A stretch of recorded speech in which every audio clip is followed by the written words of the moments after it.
everyone, and welcome to another edition of Lights Camera Answers. My name is Josh Kuss, and I'm the production manager here at PEG.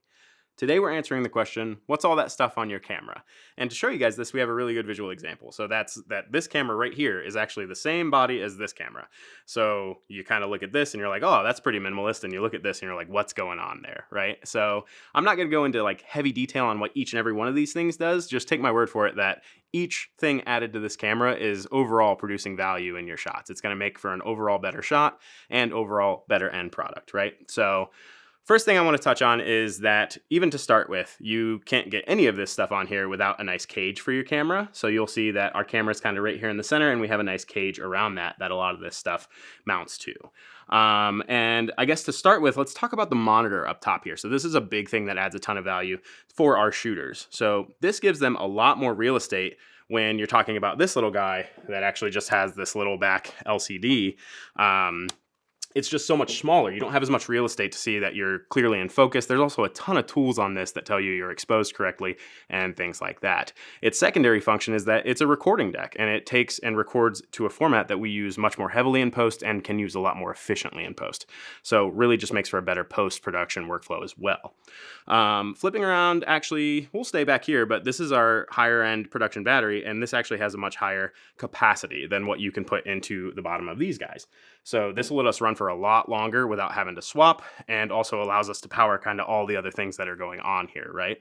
Right next to that, we have our wireless transmitter. So that's extremely important for a director to be able to see what's going on with the shots without having to be over the camera operator's shoulder, as well as a focus puller. So if you guys look up front here on these rails, we have two motors that allow someone with a remote to just control the focus and the iris while we're shooting. So that allows the camera operator to really focus on the framing of the shot, stabilizing the camera, and just doing the move that they need to do, while someone else handles some of that other back end work. Really makes for an overall great teamwork experience when we're trying to just come together and create the best shot possible.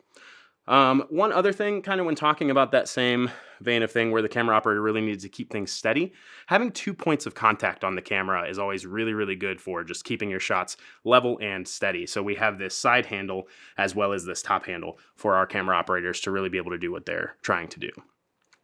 And then I would say the last big important piece of equipment on this guy right now is this front matte box. So we use this on any camera that doesn't have internal ND, and that's just something that we would need to use on our cinema lensing.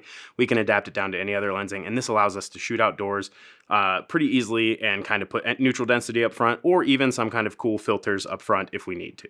So all of those things combined make for a better shoot overall, and that's why we use something that looks like this as opposed to something that looks like this. Not that you couldn't get some cool stuff out of this, but we really take it to the next level here.